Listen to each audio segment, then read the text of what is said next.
Hello, everybody, and welcome back to Talking About Birds, the only Cardinal podcast that, like Chip Caray on Tuesday's broadcast, completely sounds like shit.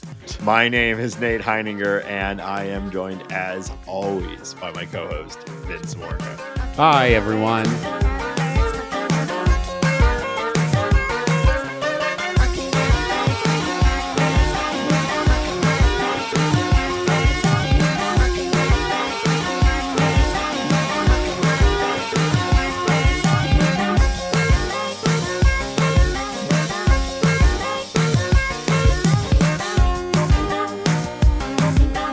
If you have an idea for the opening bit, text or leave us a voicemail at 848-48-BIRDS.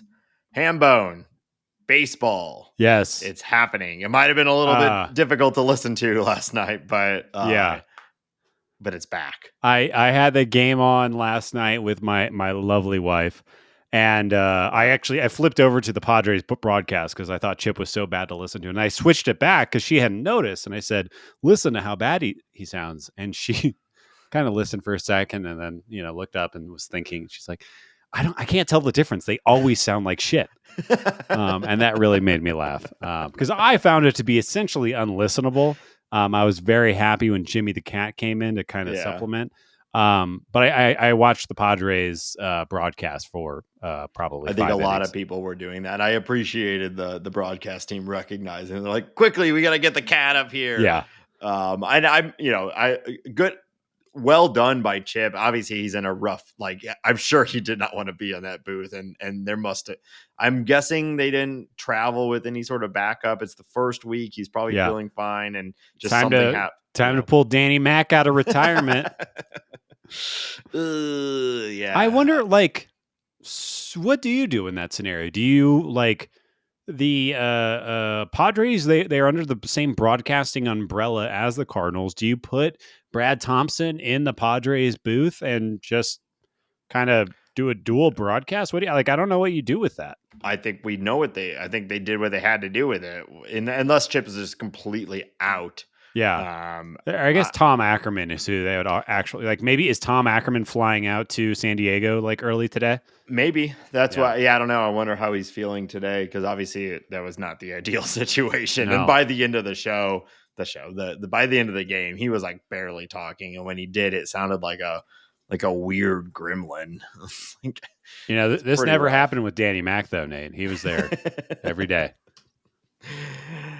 Shows up early, stays late, plays a hard nine, et cetera, et cetera. Yep. Yeah. All those things. But anyway, baseball. It's here. We're doing it. It's here. This season has started off hot. It's coming hot.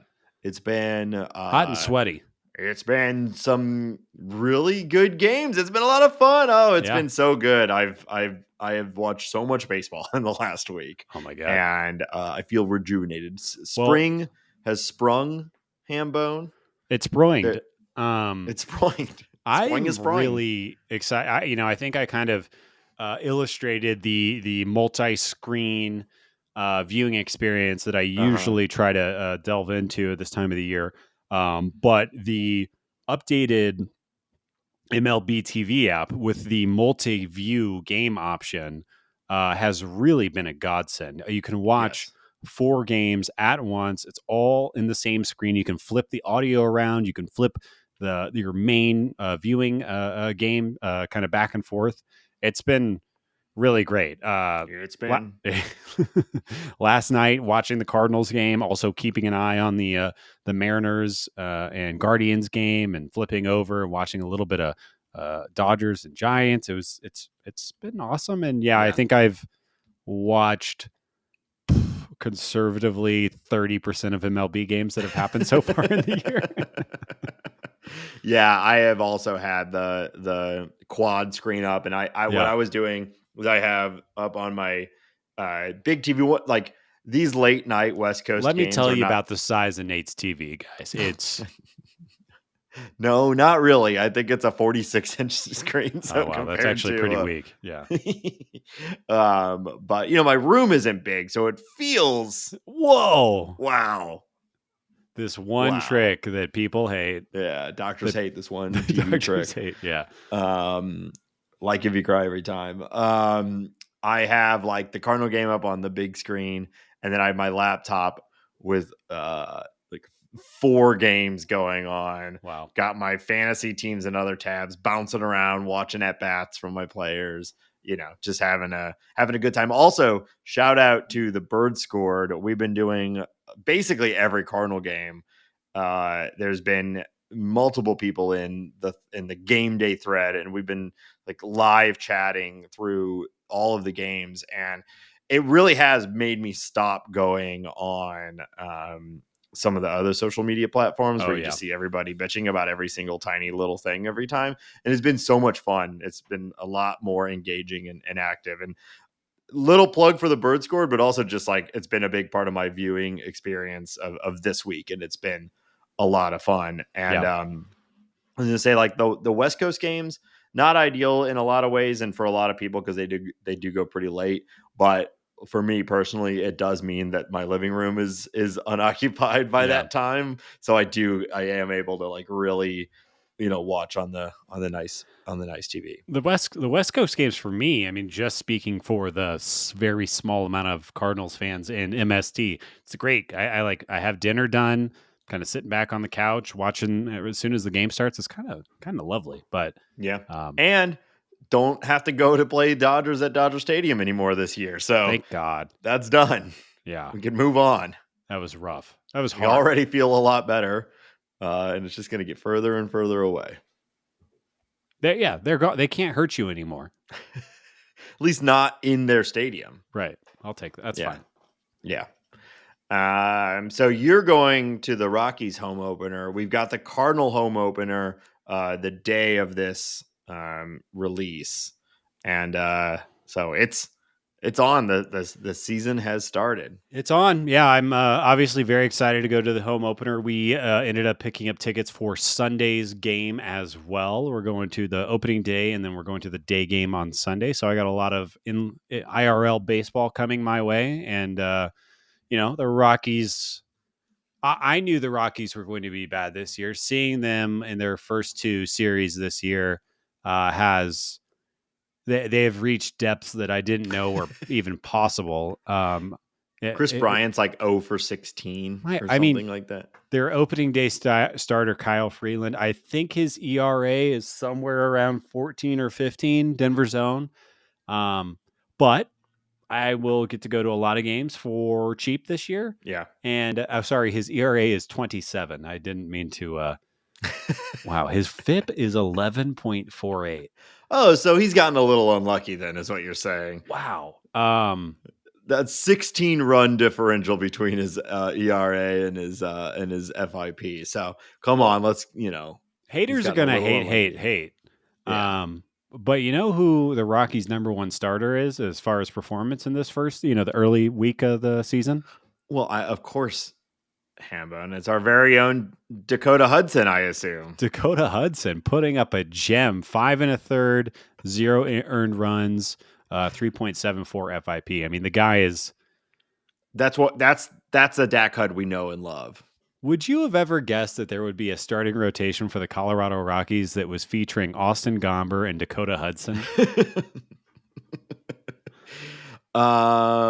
Yeah, of course. I mean, those are 2 premium players who signed those massive contracts with that team, and we wish them the best of luck. We do. We'll never forget them and their sacrifice. Yep. Yeah. So I've got tickets. I'm not going to the home opener, but I did. We got a group together, and we're going to the game on Sunday the 21st against the Brewers.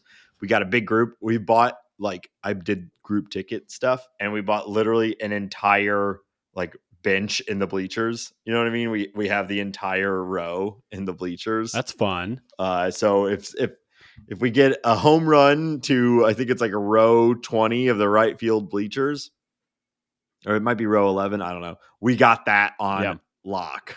Yeah. Look, Nate will be the guy with a baseball lodged in his chest. Yeah. We talked about it. No, it's going to be like the guy from Deadball who is just spends the rest of his life with a ball just lodged into his eye socket. Yeah. Did you see the Wilson? I think it was a Wilson Contreras home run that ended up hitting a lady in the shoulder, and all of her friends kind of scattered as the ball came near, and she just wore it right in the shoulder.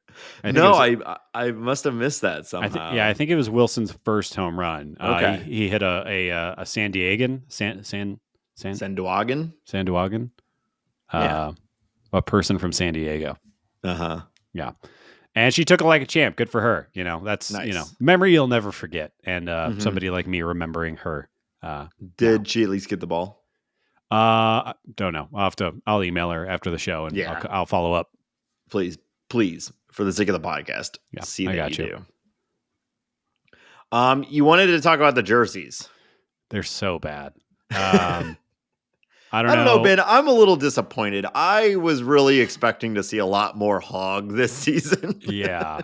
And we're only getting a little bit in some promo photos. The way the coverage was going, I thought we were going to see a lot more TNA, if you know what I'm saying. And it's been a little disappointing. Well, we are 5 games into the. Uh-huh. It's coming. Hog season is coming. It's not even hot out yet. Think of when it That's a good actually point. gets hot and sweaty. Think of Every when. game's a wet t-shirt contest. Yeah, you're sitting in center field in St. Louis, Missouri. It's 95 degrees out. It's 95% humidity, and it's a day game. Yeah, I mean, everything's going to be on display, and it's not only the fact that we are seeing more of baseball players than I think is necessary, or more than I necessarily prefer to see. Mm-hmm. But It hey, that's just looks your preferences. right. And this is for my show personality. My Uh-huh. home bin, he has different ways of looking at these things, but Home bin. the they look cheap. They look bad. It does not look like a professional sport. And the way that they fall, like just the fabric, the way that it just looks cheap as shit. But the sweatiness, like I don't know if you saw that picture of Carlos Rodon that was going around, where his road gray Yankees uniform was completely soaked to the point that he had to swap it for a fresh one.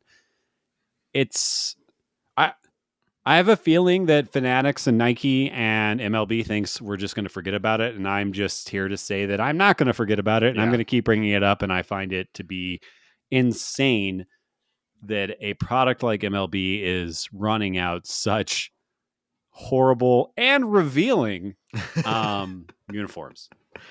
I don't know. I'm still think it's all part of we had all those reports of people having sex in the ballparks last year. Now we're getting this. I'm just saying. What are you just saying? I think you know.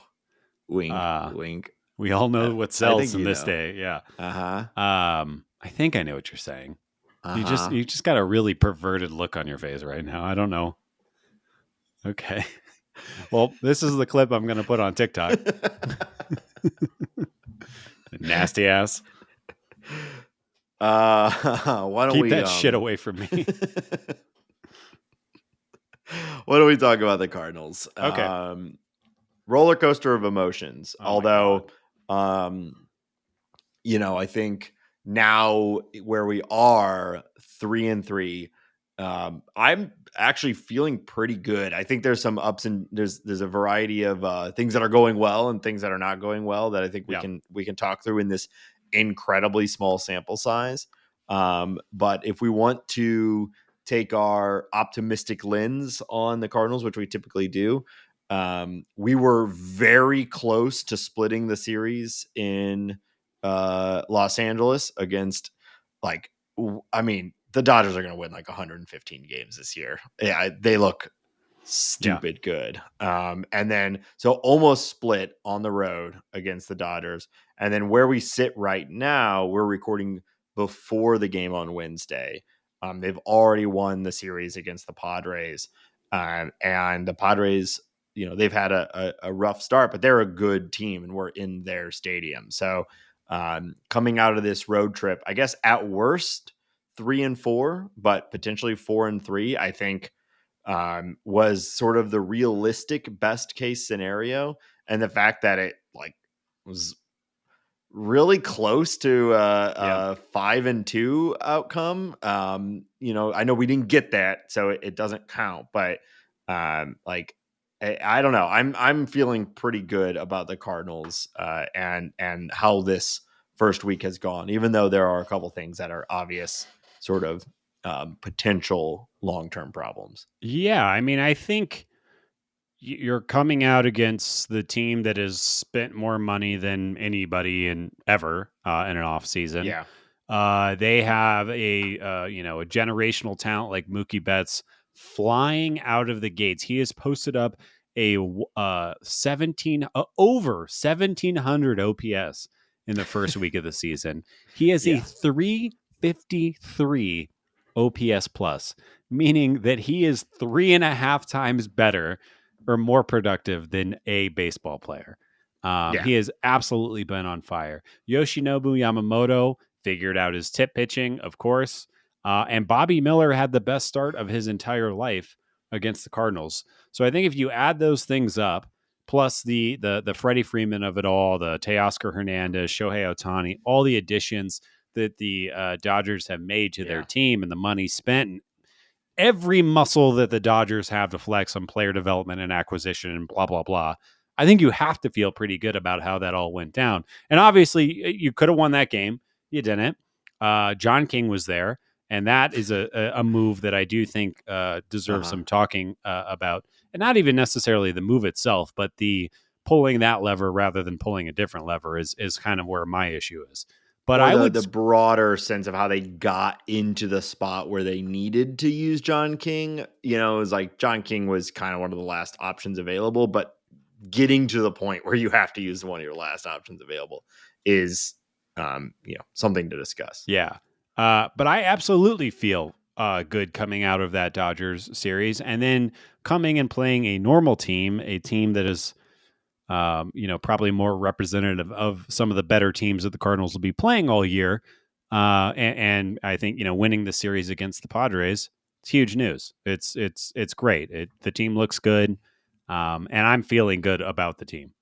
Yeah.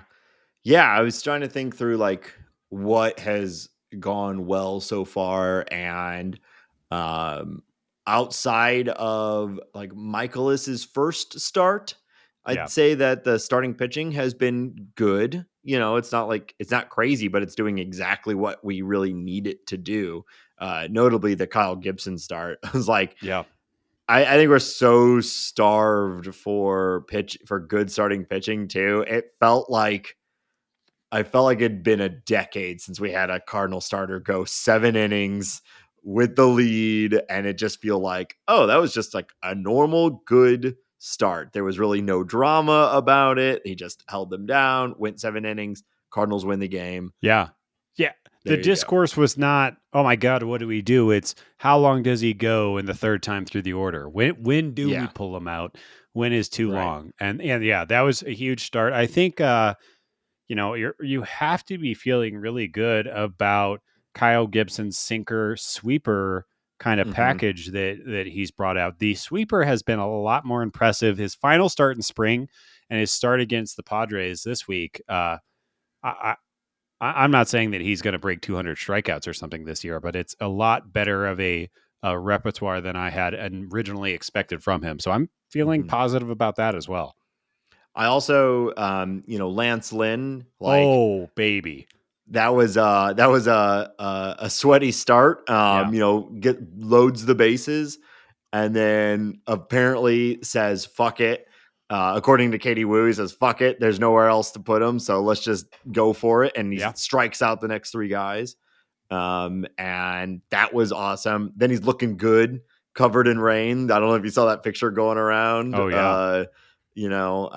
And I think, to be fair to Ollie and the bullpen, like Lynn only going 4 innings in that game when I think he very much could have gone several more, which is sort of one of the main dominoes that led to us having to use John King in the next game. But regardless, talking about Lance Lynn, like he looked good. It was a nice start, and that is the lineup. Yeah. in baseball, arguably that and the Braves. And once he settled in, like, yeah, I left that one feeling really good about Lance Lynn too. Absolutely. And the insanity of actually having a rain delay in LA is I know. like that. I think I read the last time that they had to pull the tarp out was in maybe 2014 or Something like so. that. Yeah. And It's been a while. there's been like 15 total rain delays in the last 25 years or something like that. Yeah, and Yeah. obviously Yamamoto came back out, pitched another inning. Lance Lynn did not. Yeah. And that specifically hurt the Cardinals. Not to mention the fact that the guy that we're really excited about, Riley O'Brien, out of the bullpen, we lost him during this Mm-hmm. series. He is now on the 15-day IL with a right flexor tendon strain, which is the same injury that Keenan Middleton is dealing with.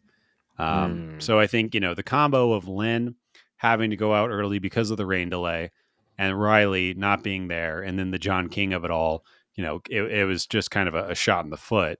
Yeah. Well, But and Matt's only going 81, which apparently was a pre-planned thing. yeah, They wanted him to go 80 pitches. So it's like a lot of things that kind of came together to have to use John King in that moment. But I think we both were like, all right, this is over. You yeah, can't pitch John King really at all, but let alone against the Dodgers.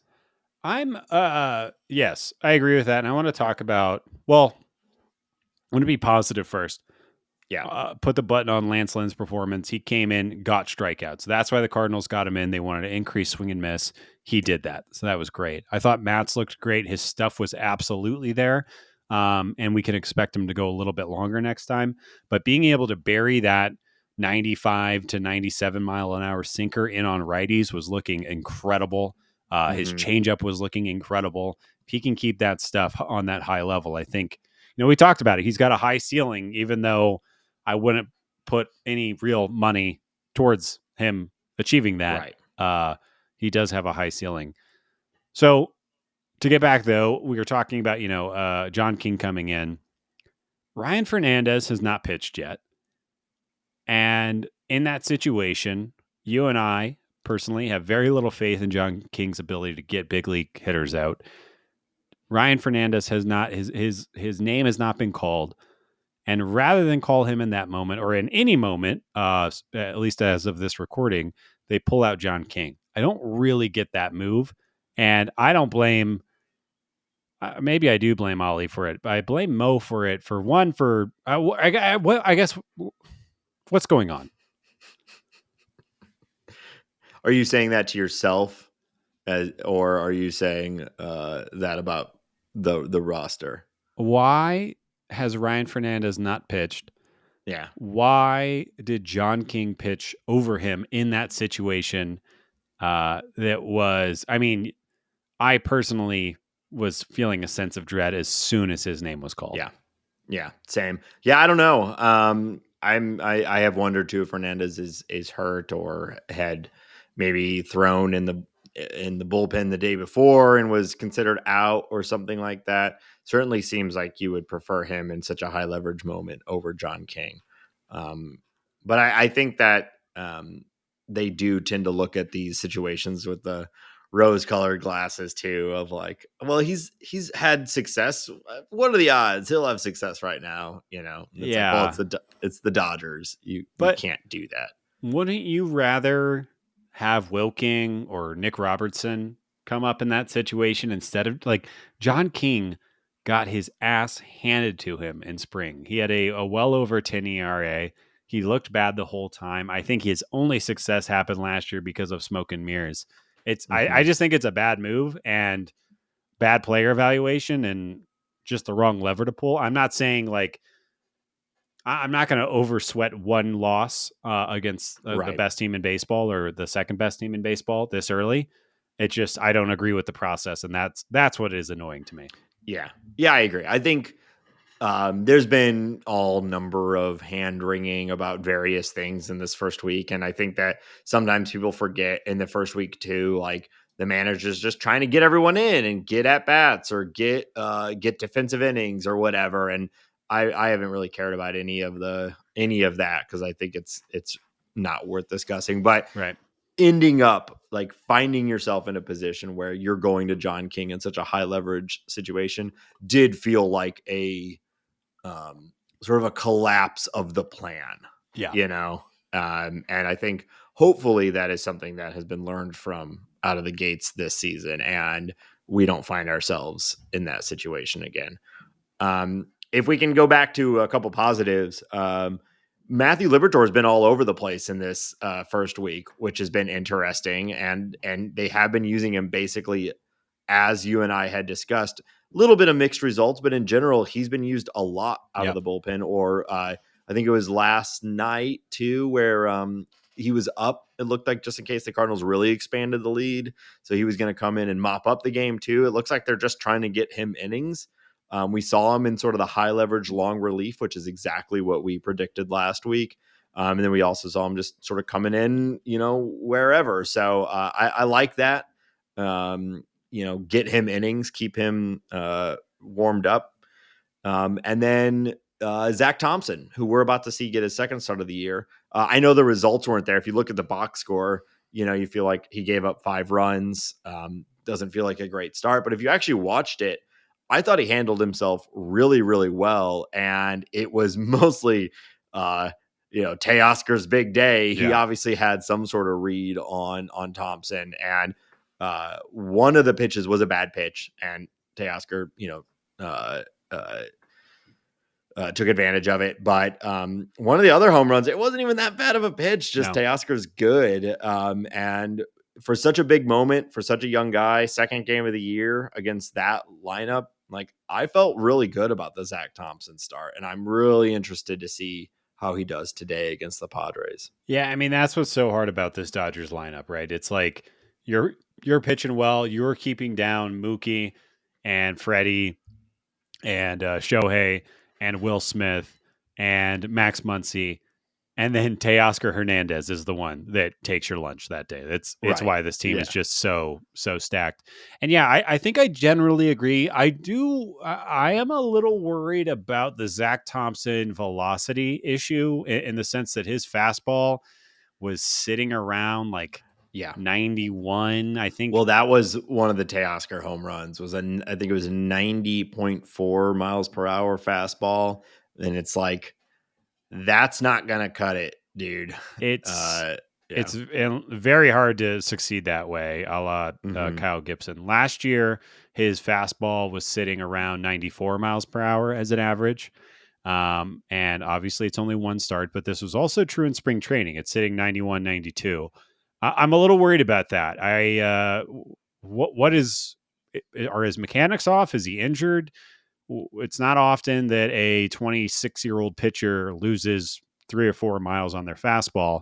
And I think he could use every tool that he gets. But yeah, I agree. Like the curveball looked good, and his, he was mostly on location and everything like that. But I don't know, medium worried about Zach Thompson and his viability as a big league starter right now.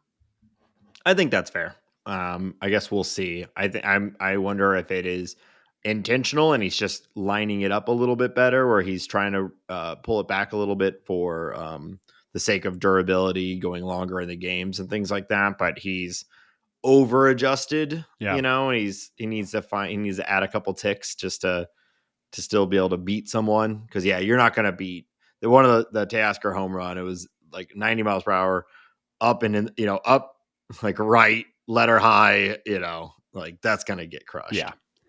Yeah. So I agree. I'm not trying to overjudge. And I do think all in all, I think all Cardinal starters looked pretty solid coming out of the gates. And that's huge. Well, that's what, so, the game last night with Kyle Gibson, it's like, that is the formula for this year.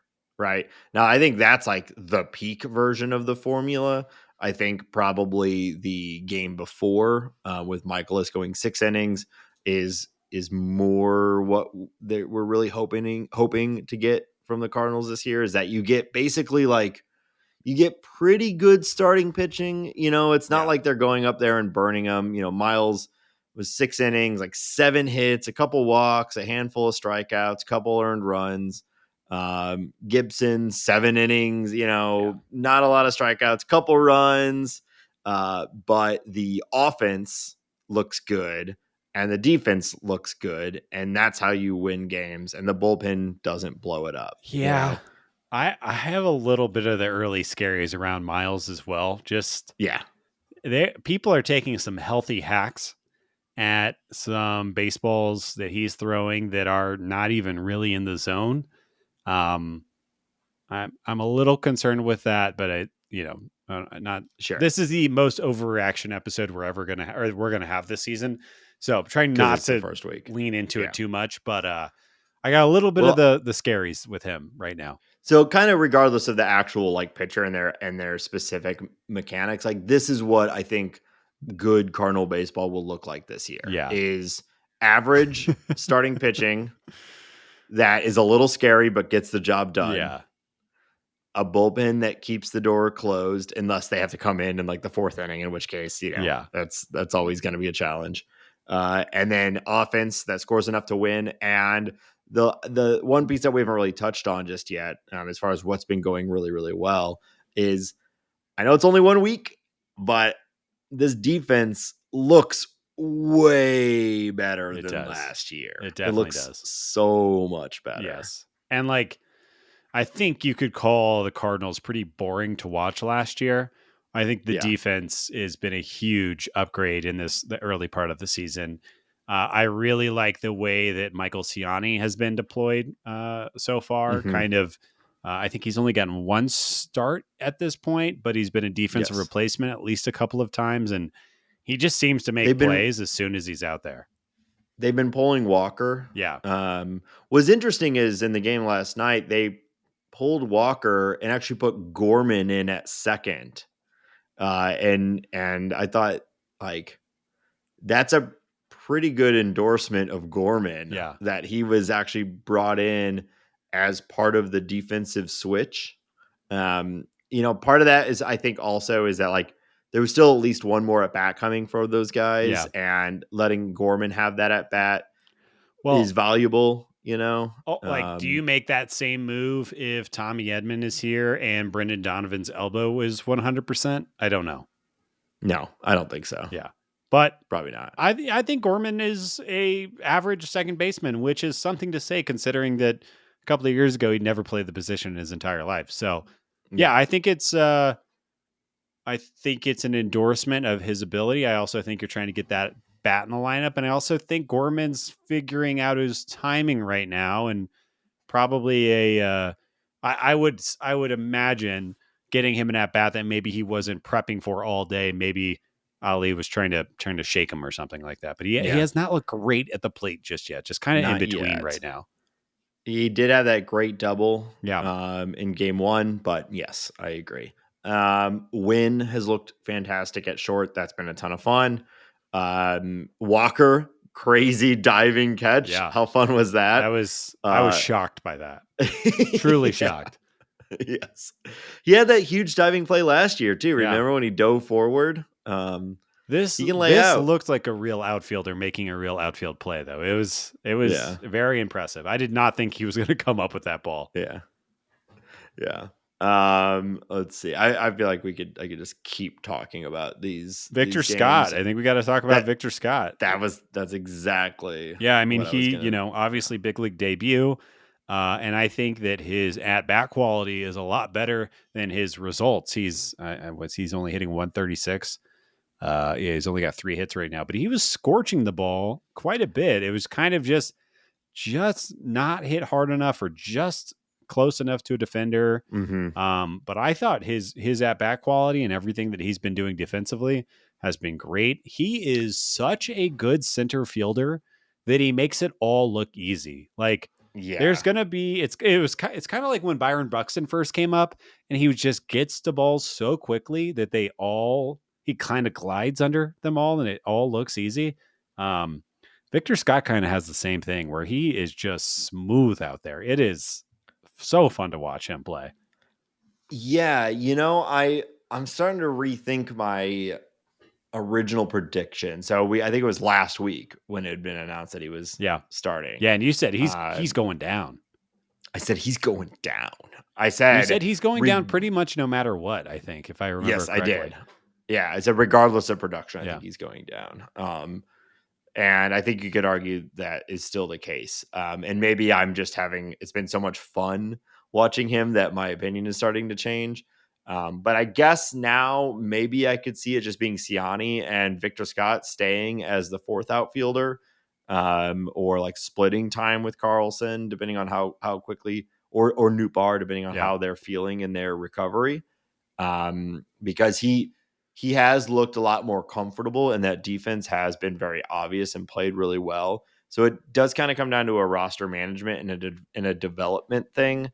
I still think it's most likely that he gets sent down, because I think they will say, and I think this is probably fair to say, that they would rather him be getting every day at bats at AAA than getting at bats every couple days at the major league level, because that is where he still needs to work, even though he has been hitting the ball really hard, like you said. I think they're probably going to prioritize that, and Siani will stay as the fourth outfielder and just keep doing exactly what he's been doing. But I don't know, the degree at which he's looked comfortable at the major league level does make me think there is a higher likelihood chance than I originally thought of him sticking around and Siani going down. I don't know. What do you think? I think the offensive profile is kind of bucking what we expected to see and what we've kind of been sold. But he has had and again, it's super limited baseball right now, but we have what we 6 have. games. He has essentially a 43% hard hit rate out of 14 events right now, meaning he's just stinging the ball. His launch angle is exactly where you want it to be. I think home runs are probably going to come. I don't think that he's ever going to be a guy to hit like 30, but he could hit 10 or 15. And I think the defense is good enough to keep him there. My thing is, how long is Tommy Edman out? We heard that he's getting an MRI today. We still don't know where he's going to be. So what I predict is going to happen is that Lars Nootbaar is going to get healthy.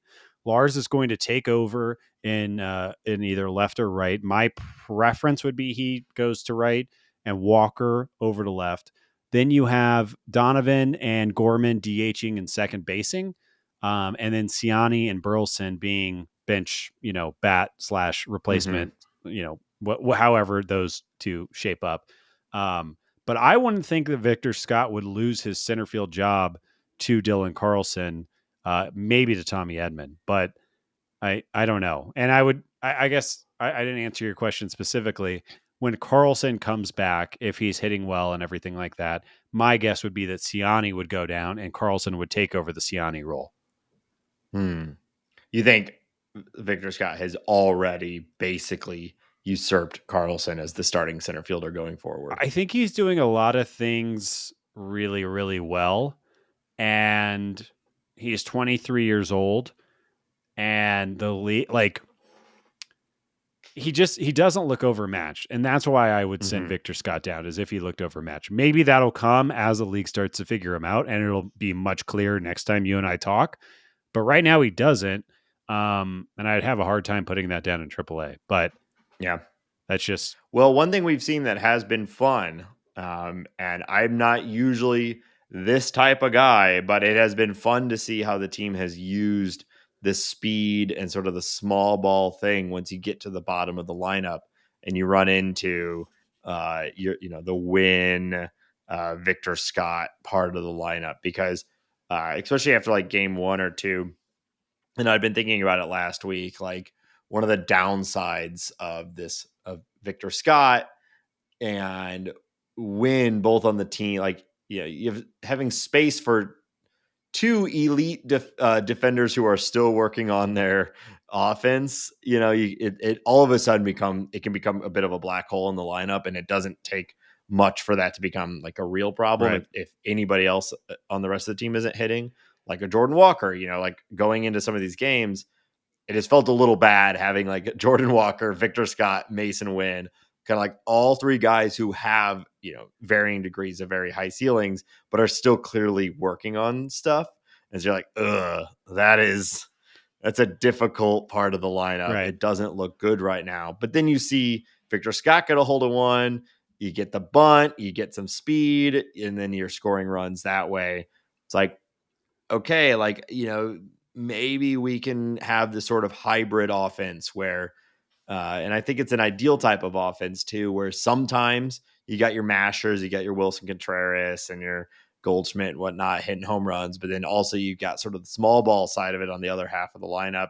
Like you can make that work, but I do have a little concern about that backup part of the lineup just being bad Yeah, offensively. I understand that, but I'm always one I'm to bet on tools and potential and ceiling.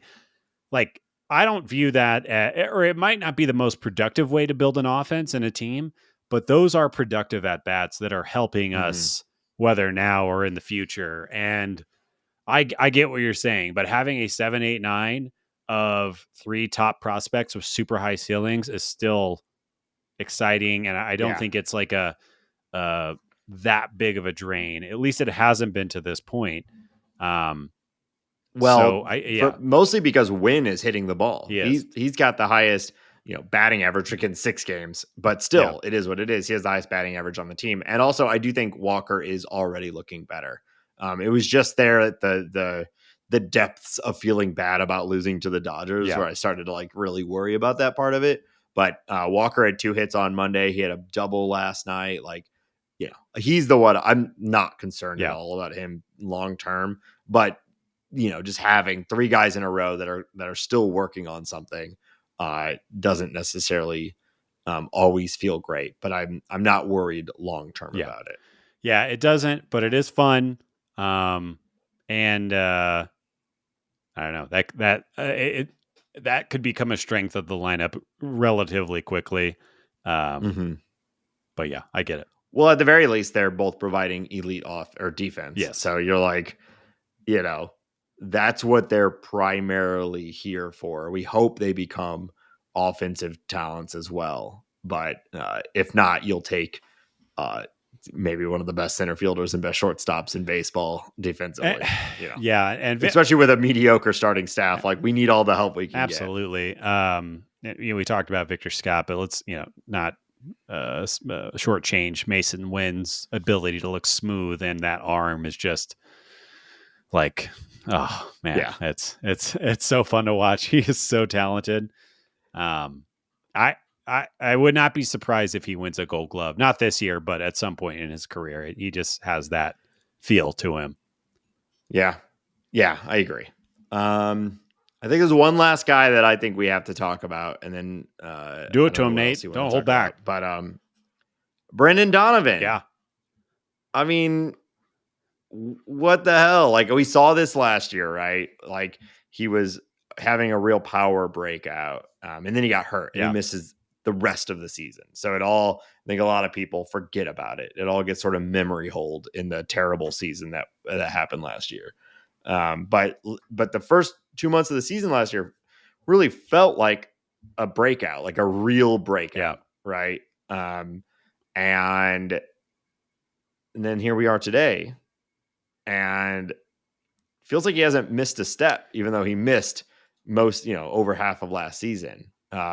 I mean, he's been all over the place these last few He games. really has. It really feels like he is the engine of the offense. And I think having him in the leadoff spot, taking these gritty at bats, getting on base, walloping it when he can. That homer he hit was impressive. It was a low line drive that went out. But he just has. I I feel positively when he is at bat. I feel like we're going to Yeah, get. He's emotional. He's arguing at the umpire. He got a couple of really bad calls in the Padres he series so did. far, but he really feels like the guy that if he's there, the Cardinals are going to have at least a offensive performance that we can be proud of. He just doesn't give up at bats.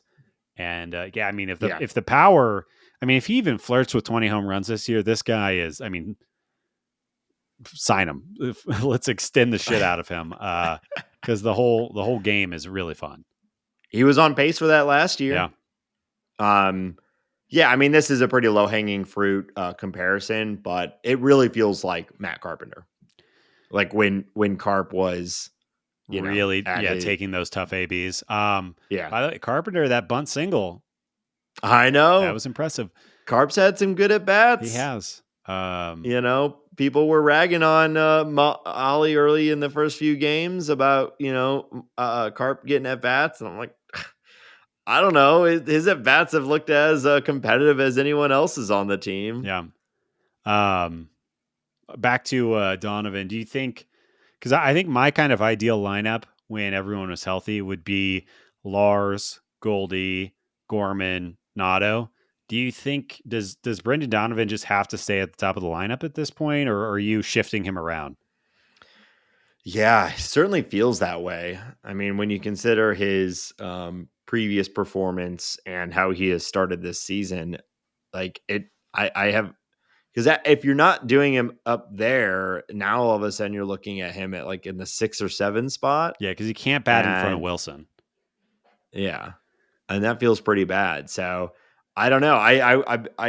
As you were talking, I was sitting here thinking like I don't even know what my ideal lineup is at this point. Like assuming health for everyone, is it? I guess is it like Lars, Donovan, Goldie, Arenado, Contreras, Gorman, and then Walker, and then Scott and Wynn, Yeah, maybe.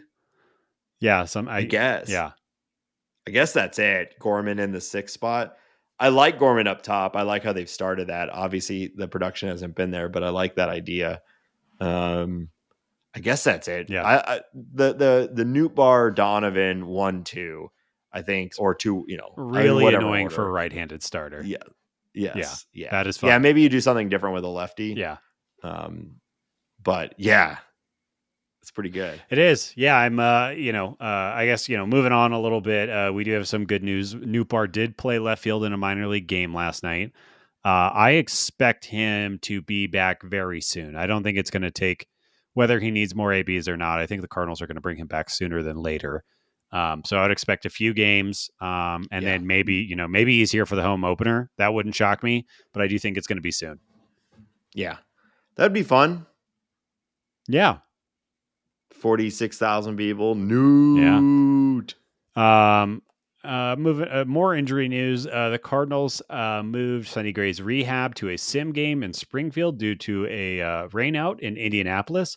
He pitched 50 pitches and he is set for a rehab start with Memphis next week. There is scuttlebutt that he's going to be in the building on opening day, which I think is Wow. exciting. He's not going to be pitching, of course. But there are Gould and Wu and whoever else are talking that Sonny might be back with the team when they're playing the Diamondbacks, which is after there are 2 series this week. It would be the third series um, following the end of the Padres. Can I explain that in a more confusing way? Probably, A week and but a half. it was pretty A good. week and a half, Sonny Gray Yeah. might be in Arizona playing the Diamondbacks with your St. Louis Cardinals. That would be great. That would be great. It's just like making a trade, Hambo. Just like making a trade, and I call it the Cardinals are a little boring from a pitching staff point of view right now. That makes them a lot less boring with a Sonny Gray kind of manning this ship. Yes, it will be very nice, even though the starting pitching has been good or at least not bad. It will be nice to go up and see someone who just seems to be in complete control the whole time. Yeah. Less hard contact would be great, but Yeah. I'll take my Ciani and Victor Scott and Mason Wynn fuel defense. And Arenado's been, okay. He's looked good. Yeah. He had that one sort of bad ball bounce off the top of his glove. Feels like you don't see Arenado ever have a ball touch his glove and it not be in the right part of the glove. But it was a particularly bad bounce. Other than that one play, he's looked really good to me. Yeah. He's looked good in the field. He has not looked great with the bat. But I think exit velo and hard contact is coming. He's also had some bad luck early. He's had a couple of balls that he actually has hit hard either haven't gone or went right to a defender. That ball that he hit in, I think it was game 2 in the Dodgers series with the bases loaded. I think it was like 103 or 104 off the bat. He looked like he got all of it to me, and it just stopped right on the warning track. I think in a month or two, it's out. But that there were one, a couple of that was those. deflating. There were a couple of those. Yeah. Yeah. I just hope Nolan's okay. I know. It's been, what was it? He hasn't hit a home run. I wanted to break since August. I've seen people bring this up, but the last year he was injured. He ended the season on the IL. Like he wasn't. So I know people are making a big deal out of that number. And I know he didn't hit a homer in spring, and I know he hasn't hit a homer yet, but he was injured. Yeah. So I don't think it's not fair. Well, I just think it's like saying Brendan Donovan hasn't hit a home run since July 10th of last year or something like that. It's like saying I'm bad at podcasting when everybody knows I have this, this thing that I'm dealing with. Yeah. The thing. We all know the thing that you have. Yeah. So tiny brain syndrome. I'm just a little tired of seeing that on the interwebs, and I disagree with it. And I don't know why I'm defending Nolan like this, but I feel the need to, and I think it's just kind of bogus to throw that number out there. Your feelings don't care about everyone's facts. I get it. My feelings don't. Yeah. Okay. Well, his injury is also a fact. That is a data point, sir. No, I agree. I think that obviously has to be considered. He didn't play the last 2 weeks, and then what I'm trying to say. What's the deal? How about this, Nate? I bet he hits a homer while today on Wednesday. He's going to hit a homer against the Padres, and he's going to come home with one homer in his pocket, and everybody can shut up about this. I'm not going to take that bet because I want it to be true also, and I don't want to lose the bet. Okay. Cool. But yeah, we've got Joe Musgrove and Zach Thompson pretty close to starting. Java Joe. Our recording. He has not looked great, so hopefully the Cardinals can keep Musgrove's rough start going. What's the deal with him? I thought he was going to start to be like Cy Young contender type pitcher, and he's not bad. It just hasn't been that. I guess injuries and ineffectiveness. He's had some injury problems, but I don't know. There's something with the Padres. The Padres just cannot keep these guys going. Well, except for Blake Snell winning the Cy Young. Well, Nate, they didn't have Mike Shildt, aka the Turtle Man. That's true. And I think the Turtle was back. We didn't really talk about this, but it was nice to see old Shilty. Awkward.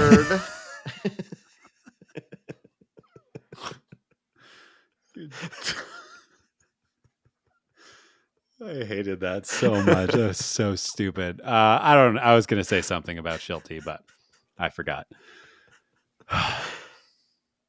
All right. Is there anything else you want to talk about? Nope. All right.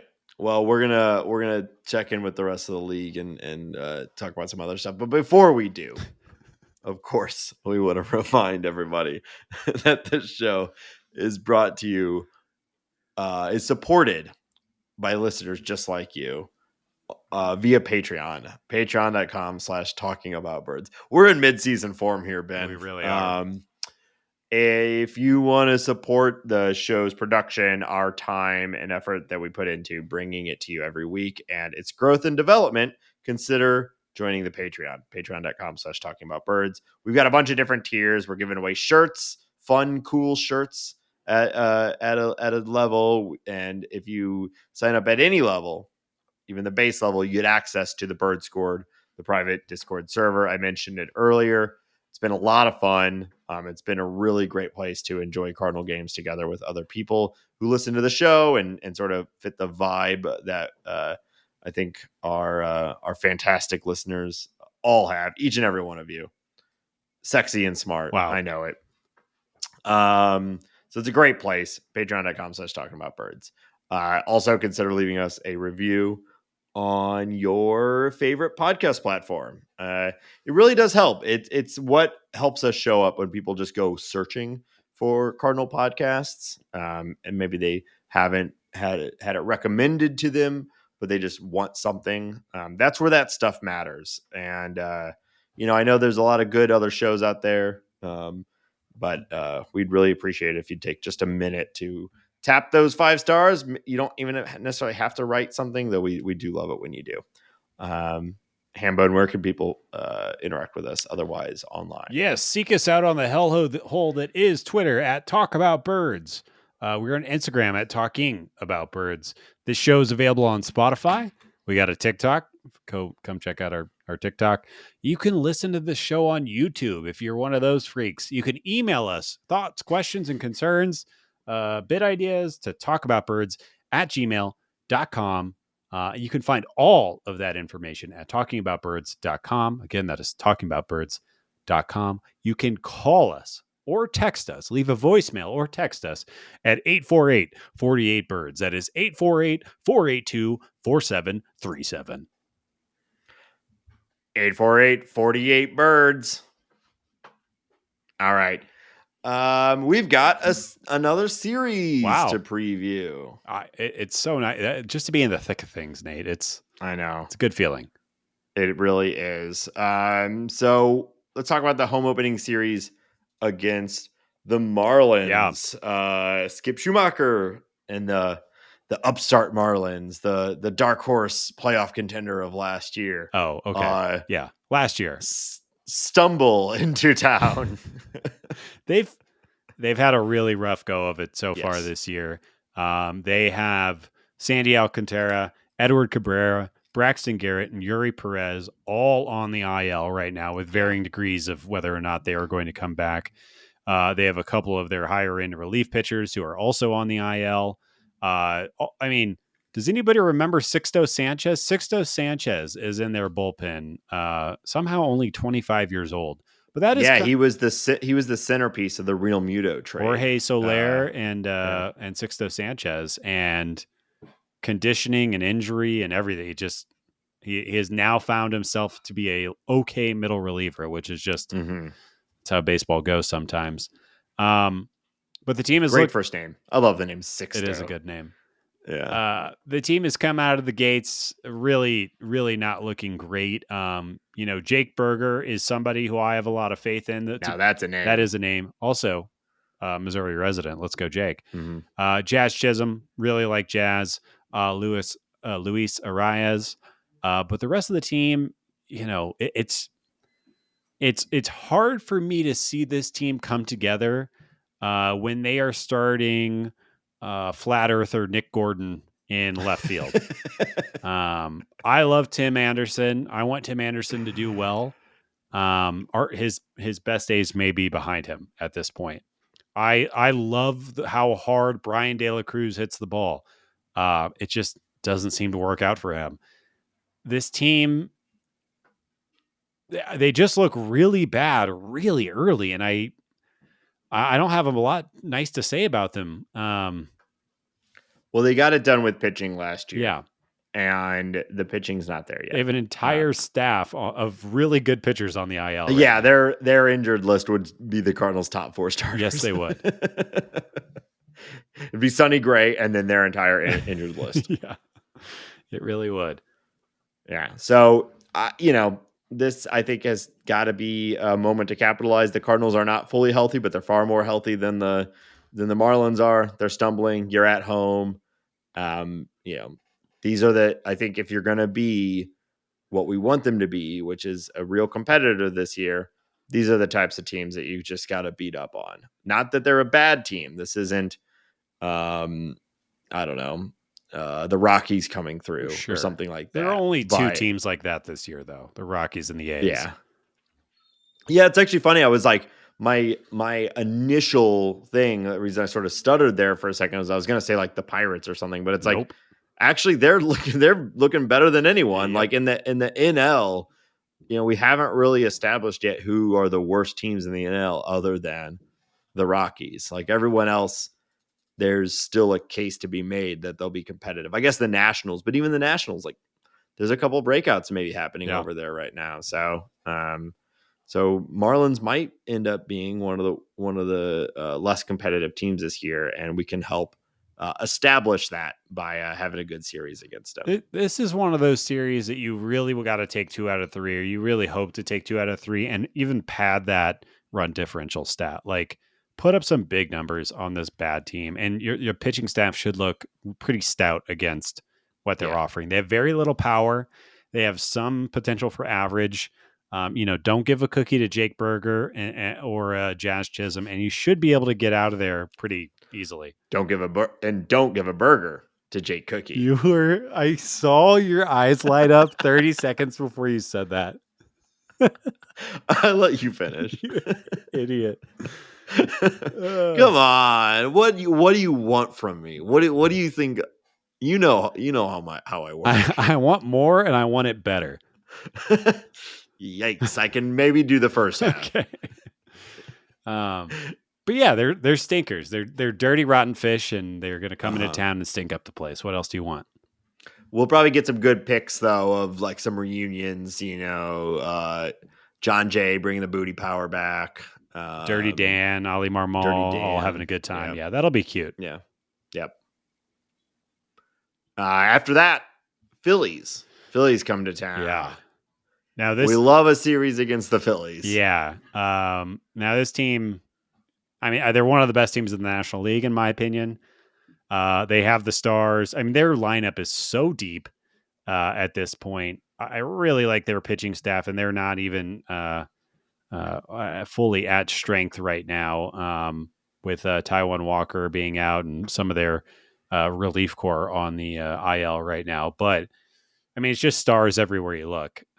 This is going to be a hard series. Bryce Harper just hit 3 home runs. He seems to just have come online all of a sudden. Bryson Stott, I think, is a guy that's going to win a batting title really, really soon. Nick Castellanos. Nick Markakis. Remember Nick Markakis? Yeah. Good times. I always like Nick Markakis. Oriole legend. Nick Castellanos is batting 7th for them, which I think kind of gives you a sense of how good their lineup is right now. But yeah, it's a really tough team, and it's very likely that we're going to see Wheeler, Nola, and Suarez all in the same series. So, it's less than ideal. Yeah. I just pulled up the games happening right now too, and I just want to call out that the Angels are currently beating the Marlins 9-2 in the 7th, and so the Marlins are well on their way to an 0-7 start. Wow, yeah, they're it's sad in South Florida right now. Yeah, put the Angels 4-2. Here we go, baby. Trout time, Trout season. You just needed a real manager to guide him, and he all the distractions that is the loser Shohei Ohtani. To get out of the way so he could shine once again. Bet you didn't bet on that, Shohei. That was definitely more. It was not better. The Philly series will be an interesting one. But it's at home. I like watching Phillies games. I think the Phillies are really fun right now. Schwarber, Turner, and Harper is a really fun way to start a lineup, and it's very scary. But you kind of get a little bit of everything with those 3 guys. I believe in Brandon Marsh. I think that his swing changes are legit and have really made him a better player. Their rotation is solid. Well, we'll see. We'll talk about it next week. We'll see how they go. That's right. All right, let's wrap this up with some league news. What do you got for us? Yeah, not too much to talk about. Not a lot of movement early in the season, although I do want to wrap up our free agent draft at the end of league news, which was sad for many reasons. Yes. But particularly if your name is Nate. But yeah, we'll run through these. Rhys Hoskins slides hard into second base, and Jeff McNeil loses his mind over this. Did you see this play, Nate? I did. And generally speaking, I tend to side on the let's I've been pretty pro all the rule changes that have made the second base like a safer place. Sure. But this one I was like, I don't know. This seemed pretty normal to me. Like this seemed pretty fine. And I thought Jeff McNeil was way out of line with his reaction. For it to turn into a benches clearing conversation. Now, no swings were thrown or anything like that, but it was a benches clearing talking to was completely asinine to me. And it also that maybe this is some toxic masculinity. So check me here, but like it's a very soft look. I thought like you, you're letting your opponent know it's that easy to get under your skin to do what I consider a pretty clean baseball slide, and you're gonna fly off the handle. I don't know. As a competitor, it's strange to me that you would behave that I way. don't, because I had a similar feeling. I don't really think of it as, at least we're both agreeing here. So we're like, we're both not being toxic, so I don't know, but I think it's still like athletics, it's competition. People care a lot about it. They're playing really hard. That's what you want out of Right. sports, and I was surprised he got that bad because it didn't seem particularly egregious. There's been a lot to make that situation safer for people, and I think that's absolutely the right call. But like there wasn't even a if the ump was in there too, like calling it aggressive, or I don't really know what the penalty is for it if you're also already out. But it sure seemed like it was considered a legal slide.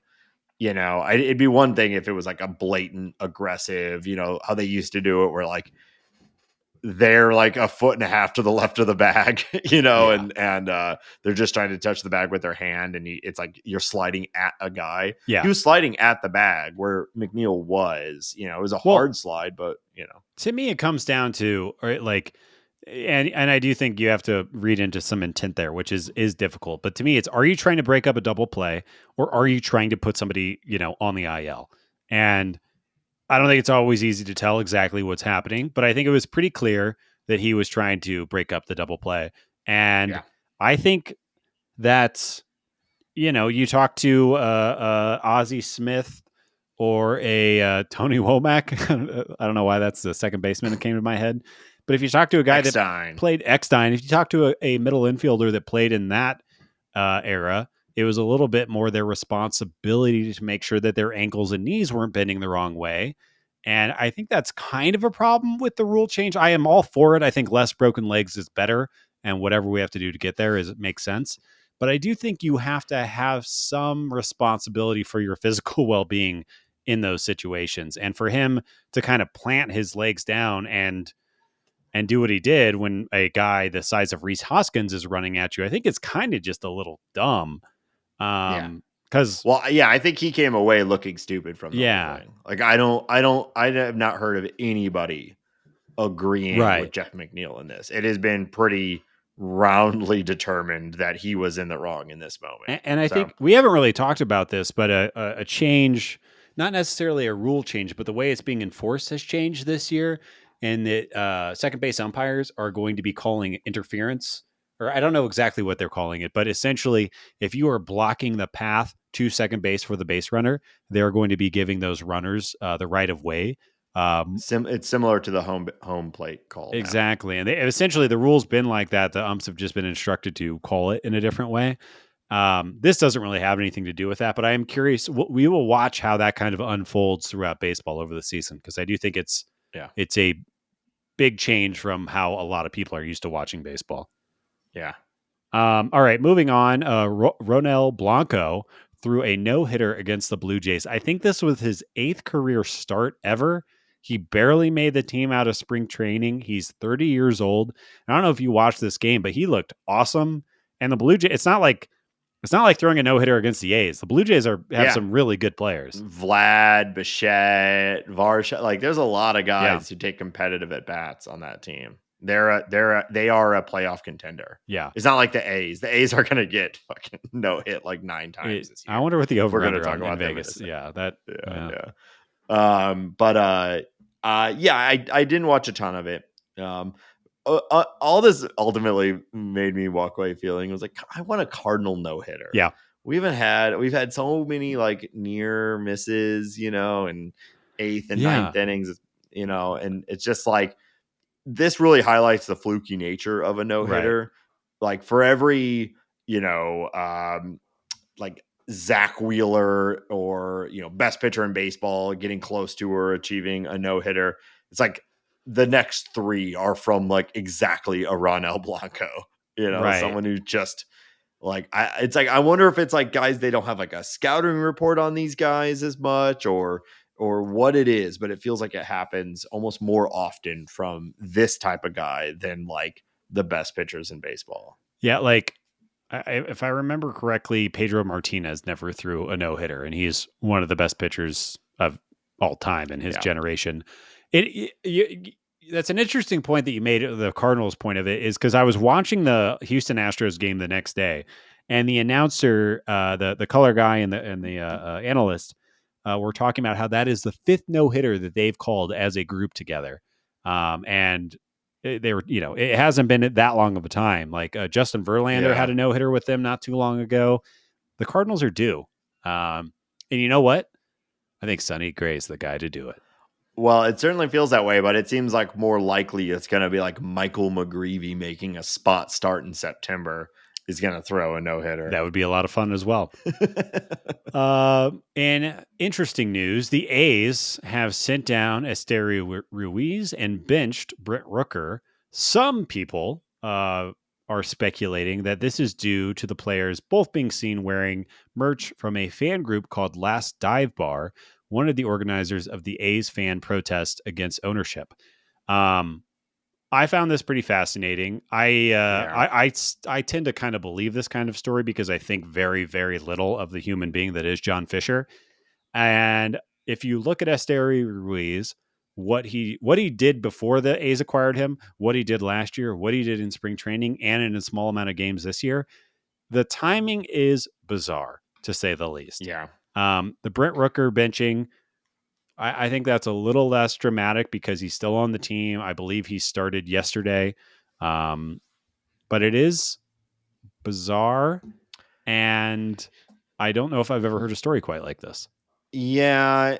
You know, I'm you almost want to believe this story because it feeds into this bad guy really, does bad thing. it really feeds into a very easy narrative that we're all very aligned with. I still find it hard to believe that that's why they've been benched and sent down.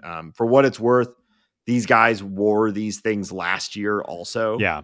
So either Jeff Fisher didn't know about it John back Fisher. then. Jeff Fisher is Jeff Fisher a different enemy of the St. Louis fan base. Now I've made myself mad. John Fisher. Are all Fishers bad? I think so. We got a problem in a couple of weeks. Ben and I are going fishing.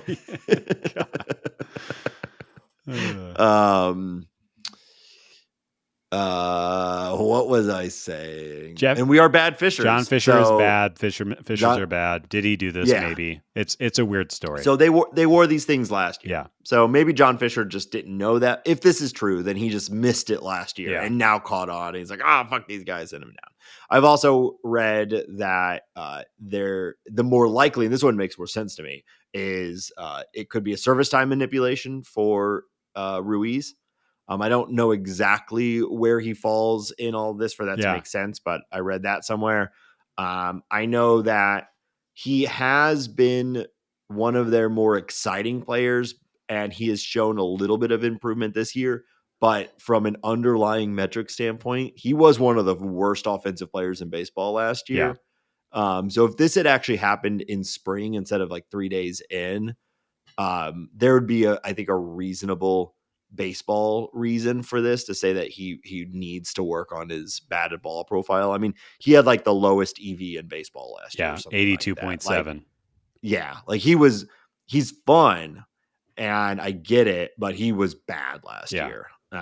So, he's not a starting outfielder for almost all of baseball. It's just the A's are so starved for good players and excitement that like his speed makes you like him, and he's a good defender, but I don't know. I think it's more likely that it's more likely performance / service time manipulation than benching because of of like a little token that he's wearing. But now, do I think John Fisher is that petty? Yeah, obviously. Yeah, that guy sucks.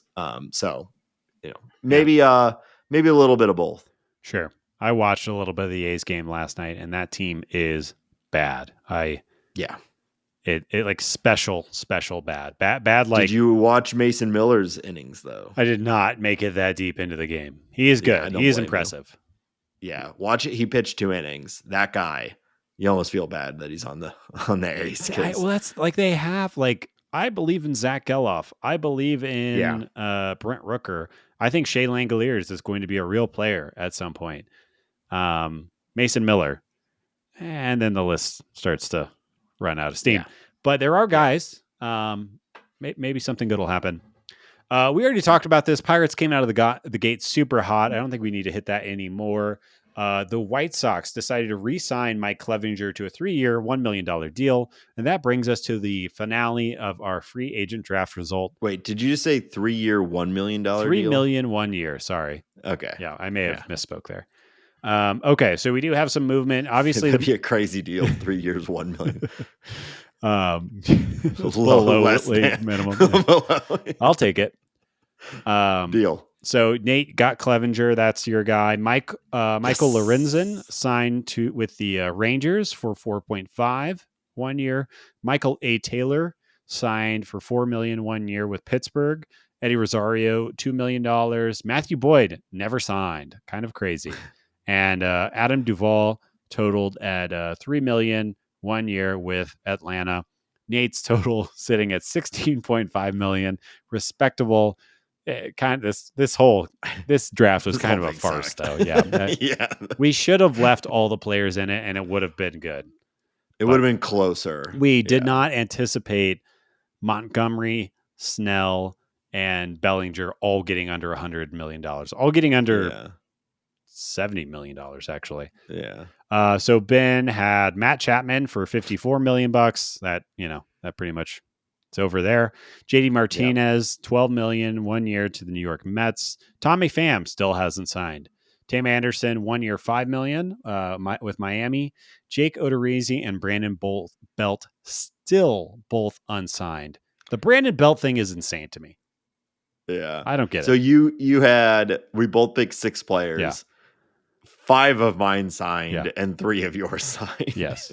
And yet you have trounced me in the total amount. Nate total at $16.5 million. Ben rolled in with $71 million. We'll rethink this for next year because that was clearly not a real game. But that does wrap up our Phasma. Wow, what a competition. I know everybody was waiting for that. It was pretty exciting. I can't. The listeners have been texting and calling and emailing. Who's going to win? All right. Well, we'll try it again next year and see how it goes. If you have a better idea, hit us up at talkingaboutbirds@gmail.com. Well, we could just do a off-season, start it earlier. Just start it earlier and just go straight into the off season. I always thought it was kind of fun to pick up the scraps, and then this off season was just a big old turd. So it was. Yeah. All right. Well, we're gonna wrap up with another turd of a game. No, this will be a good one. We played this back in August. This will only be the second time that we've played it, but I thought it'd be fun to really make you make some tough choices here, Ben. Wow. So you are familiar with the classic game of fuck, marry, kill. Oh God. Well, we have the baseball version of it, which is start, trade, cut. Oh, okay. So I'm glad you're not going to make me bang MLB players. So I've got or kill them. Really, I don't want to kill them either. I've got groupings of 3. Okay. And you're picking one to start. You're picking one to trade, and you're picking one to cut. Start, trade, cut. All right. Yep. And last time we did this, I just did big picture all over Cardinal history. Okay. We did outfielder, or we did the MV3. Yeah. And we did closers and stuff like that. This I'm focusing exclusively on the 2024 team. Wow. So we're going to start with a tough one. Call this the Cornerstones division. Wow. Trade, start, cut. Arenado, Goldschmidt, and Contreras. Wow. Trade. You have to trade one, start one, and cut one. Cut one. Wow. And am I taking everything? What am I taking into account? Yeah, just everything. This is imagine we're going into the game this afternoon. Okay. And the world is as it is, and you've suddenly found yourself as John Mozeliak in this difficult decision of you have to do one of these three Okay. things to these three players. Trade, start, cut. Oh, wow. That is really difficult. I think Or kill. You can also kill someone if you want to. I'll kill you. Damn it. Who am I going to trade? I think I will. I guess I'll just say where my brain's going because I really feel bad about this, and there's not much else I can do. I think I am going to trade. Oh Jesus! I'm going to trade Nolan Arenado. I don't like to do it, but Nolan Gorman can slide over there, and it's a downgrade. Don't get me wrong, but Nolan Gorman is very good, and would slide over there well. I am going to start Paul Goldschmidt because I love Paul Goldschmidt, and I want him to like me. So hopefully he hears this. And I guess I'm going to cut Wilson Contreras because I have to, and I think Ivan Herrera is really, really good. But obviously that the team is decimated after this move. Yeah. Obviously, there's no real good outcome. I guess depending on what you get from the haul. That was my thought. Is that I think I could get a lot back for Arenado. Yeah, the team. Yeah, I could improve the team with that trade. We didn't really talk about Ivan in the top of the show, but that was a really fun game with him behind the plate. He looked great. Looked really Absolutely. good. He's starting today. I'm very excited for him. Yeah. Yeah, I was thinking trade Goldschmidt because you can move Walker to first. Yeah. And then free up the outfield a little bit. But I think, either is probably good. All right. Next, we're doing the young guys. Jordan Walker, Victor Scott, Mason Wynn. Oh, okay. So I'll start Jordan Walker because of his monstrous ceiling. I will trade. Oh, wait. No, crap. I hate this game. Stuff. This is stupid. I know. I will trade Mason Wynn because he's the highest ranked prospect and I'll probably get something. And I'm cutting Victor Scott because you're making me. Yeah, this game isn't actually fun, but it does make you have to make decisions. Yeah. So, I guess that makes sense. Victor Scott is he's the most unknown. Yeah. As far as the ceiling for these guys. So what if Mosaic came out in a press conference? Guys, I hate to tell you this news, but I have to trade a guy. I have to start a guy. And I have to cut a guy. Here's my decision. Yeah. A demented genie has cornered me. Yes. And here we are. I got a few more for you. All right. This one I'm calling the old pitchers corner. Oh, great. Miles Michaelis, Lance Lynn, Kyle Gibson. Okay, I am going to. Who do I want? I feel like this one's easier. Start. Is it? Who was the best? Yeah, but this is the flip one. Which one do you want to keep? Yeah. Who was the best starter out of that group? I mean, numbers would say Miles Michaelis is the best starter, but I like Lance Lynn the most. Yeah. And I'm gonna go with my heart on this one. Give me Lance Lynn. I'll start him. I'm going to cut Kyle Gibson, and I will trade Miles for pennies. Yeah, even though again he's been the 19th best starter over the last 3 years, Yeah. I can't imagine you would get much for him in a trade now. No, I don't think so. Okay. All right. Prospects. Okay. Sajasi, Roby, and Hens. Oh, okay. This one sucks. Roby and Hens. Who do I like more over Roby and Hens? I think I would start Tink. Yeah. I will trade to Koa Roby. Get myself a nice little haul for that, I think.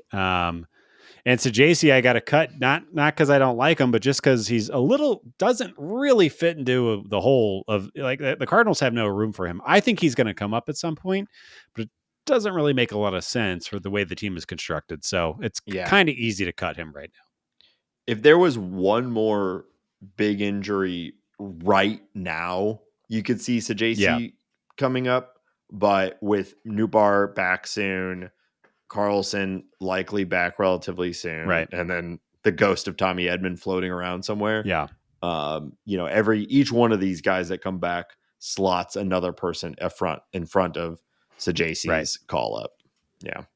And I feel good. And I just, Hintz has got that lights out stuff. I think Roby's great too, but that's where I'm at. I think Roby is like the most likely to me to be like a starter in the major leagues for the next 15 years. But he could also be like a 3 or a 4. Yeah. Hence, it's like there's an outcome where he's a bullpen guy. Yeah. More so than Roby, but also he could be a number 1 or number 2 for the next 10 years also. That would be fun. I hope Roby has that ceiling, but Hintz more clearly has that ceiling. Agreed, sir. Agreed. All right, last one. Outfield division. Nootbaar, Burleson, Carlson. Nootbaar, Burleson, Carlson. Starting Lars, because I think he's the man. And I still think he's an underrated baseball player. I am I assume I could get more value on the street for Carlson. So I think I'm trading Carlson, and then I'm cutting Burley. And I love Burley. I think he's got a great hit tool. But he doesn't really have a position, which kind of hurts his trade value. Yeah. I do wonder if you could get more for Carlson or Burleson, because there might be a team that scouts the StatCast and the team control that still remains on Burleson. If you've got an open DH spot, he did have that. He's got a cannon. Yeah. He had that throw. I'm not saying that Dylan Carlson and Jared Kelenic are the same player, but post-hype high-end prospects that can play center field, I just think is going to have more value on the market than a Burley type guy. But I think like if I was Brian Cashman, I'd be trying to get Burleson on my team, because I think there are some teams that it makes a lot of sense for, especially teams that have a short left field porch. I think you would do really, really well in some certain clubs, but I don't want to see Burleson have to shave his beard. I think it'd be a good look for him. It'd be a little fresh face. You think so? Take 10 years off of his face. He'll look 13? Yeah. That guy has probably not looked 13 since he was 4. I think that he's a big boy. Yeah, he likes to drink Coors Heavy, and he likes to hit baseballs hard. At least that's the vibe he puts out in the world, and I like that about him. He'd probably do well in Colorado. I bet he would. Yeah. All right. Well, that'll do it for this episode. Baseball is back, and we're loving it, aren't we? We're loving it. We're loving it. We love it. JT, we'll be back next week. Hopefully, there's a good chance the Cardinals to rack up some wins. Maybe finish off the Padres today and look good at the home opener. To those of you who are going to be at the home opener, have a great time. Send us some pics. Yeah. Let us know how it goes. Yeah, I want food pics specifically. Send us to them on Twitter or post them in the Birds Court if you're going. I want to see food pics. And, if you're your family and stuff like that, that's great too. But I want to see what's going on at the stadium. Hit me up. Yep. We'll be back. Patreon.com/talkingaboutbirds. 848-48-BIRDS. And until next week, let's go Cardinals. Awkward.